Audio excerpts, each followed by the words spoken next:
Hello, everyone. This is Pastor Sal, and I can't believe we've come to the end of my first full year here at the United Church of Rowayton. I'm so very grateful to all of you for all of your support and encouragement this past year, and I'm so excited to see all of the amazing things that God has in store for us in 2025.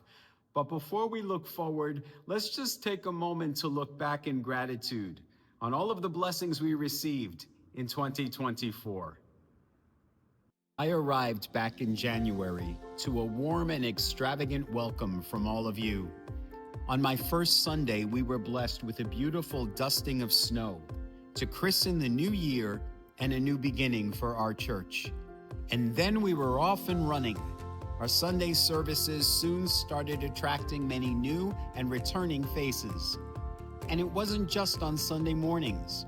Our weekly Bible study, special workshops and classes, knitting circles and book reads helped us to grow in fellowship and in faith.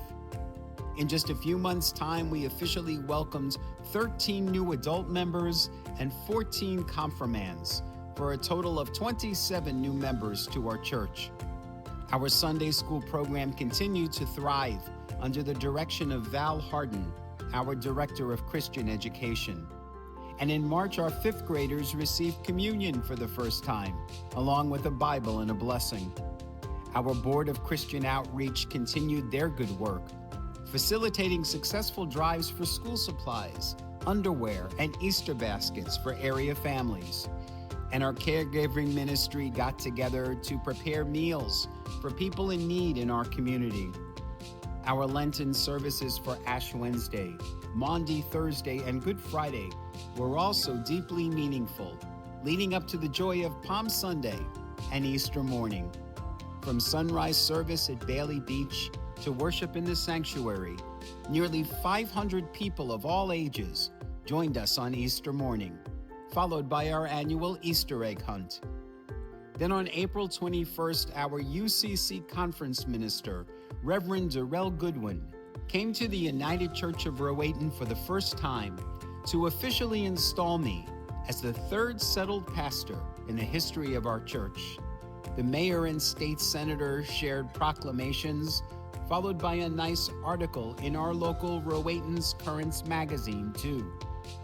Our music program flourished under the leadership of Ellen Dickinson, who became our new director of music following Marcia Hall's retirement after more than 40 years. Our dedicated choir, as well as our handbell choir under the direction of Rachel Dorset, continued to bless us with their gifts and talents.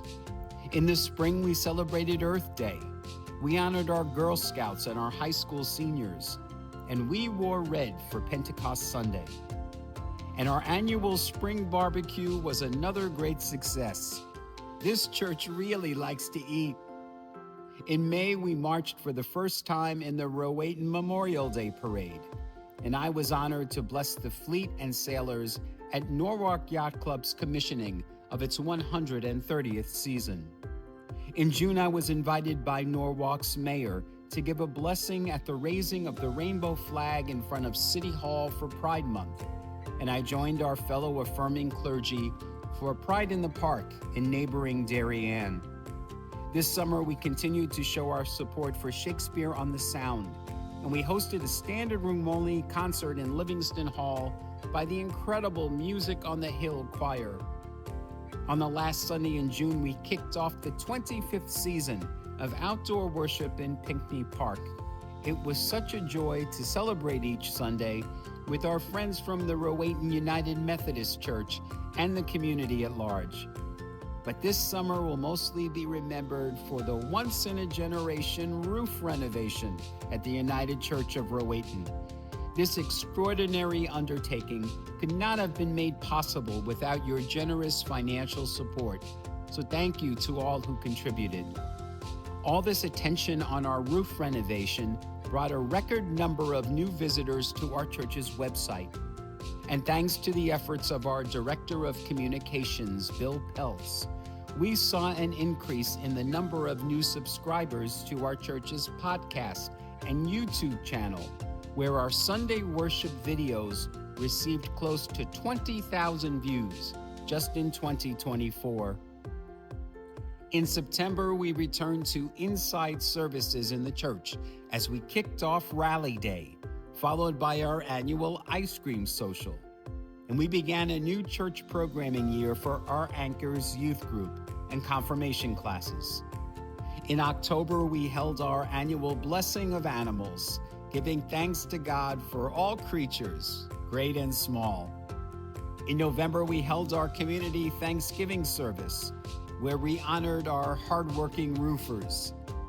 In December, we kicked off the annual White Doves Drive. Thanks to your generosity, we were able to provide toys for more than 60 children. The season of Advent began on December 1st, and each week we lit candles for hope, peace, joy, and love. On December 8th, we held our annual tree lighting, followed by a holiday supper together in Livingston Hall.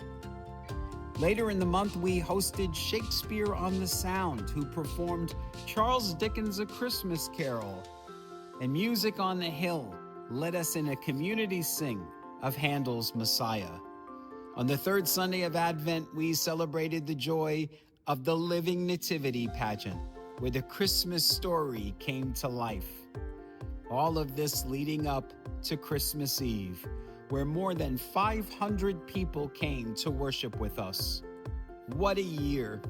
I love this church, and I'm so grateful to all our church leaders, community members, volunteers, and all of you who give so generously of your time, talents, and treasures in service of our community and family of faith.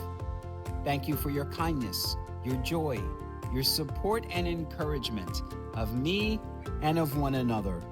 It has been such an incredible year, and we're only just getting started.